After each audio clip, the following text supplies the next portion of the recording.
اینجا پست هایی که شما پابلش کردید یا ما یک پست رو میخوایم اینجا در بخش درافت ذخیره کنم.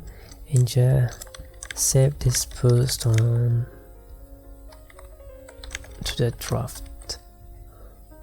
ما این پست را داخل درافت ذخیره میکنم. این معلومات ماست. ایره ما میخوایم سیو درافت بگیرم. پس بخوایم داخل ادمین پنل بروم.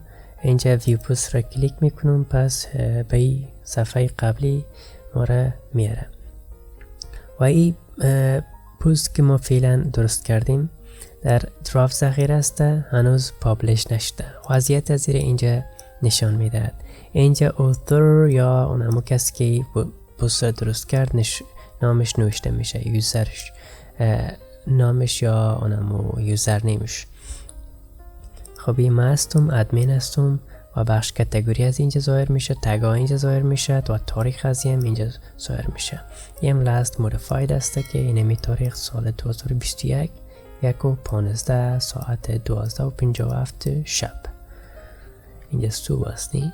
شب است. خب حالا ما ایره اگه بخوایم اینمی پست ما پریویو کنم ببینم قبل از اینکه پابلش کنم، میتونیم هم از اینجا پریویو را کلیک بکنم که داخل وبسایت را نشان میده.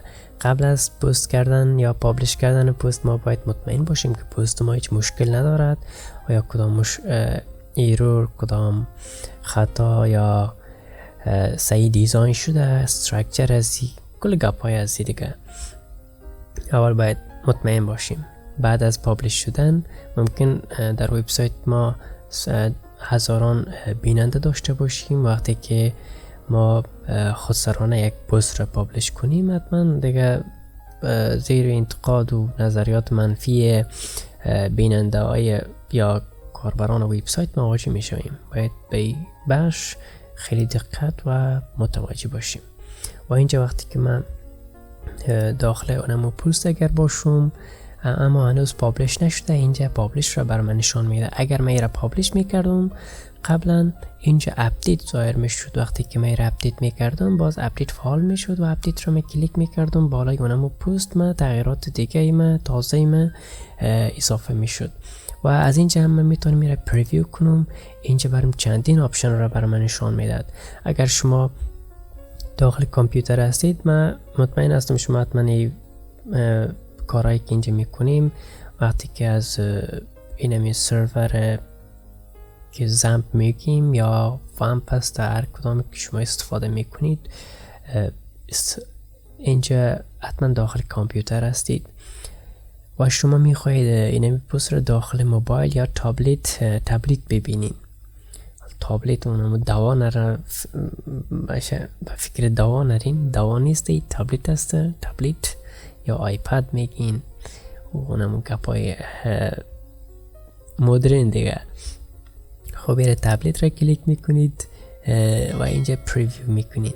پریویو کنین داخل دیگه تب نشان میده شما را اینمی پست را.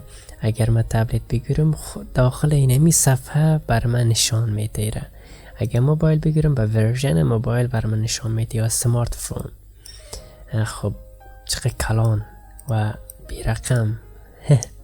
خب اینا را باز یاد میگیرین که چه رقم صحیح و درست جور کنین اینا را و میده بخیر تمام از اینا جور میشه. و اینجا من پریویو را پس دسکتاپ میگیرم و اینجا پریویو اینت نیو تب اگر گرفتم چی میشه در یک تب جدا که پیشتر بر شما نشان دادم اونو یک صفحه نشان میده.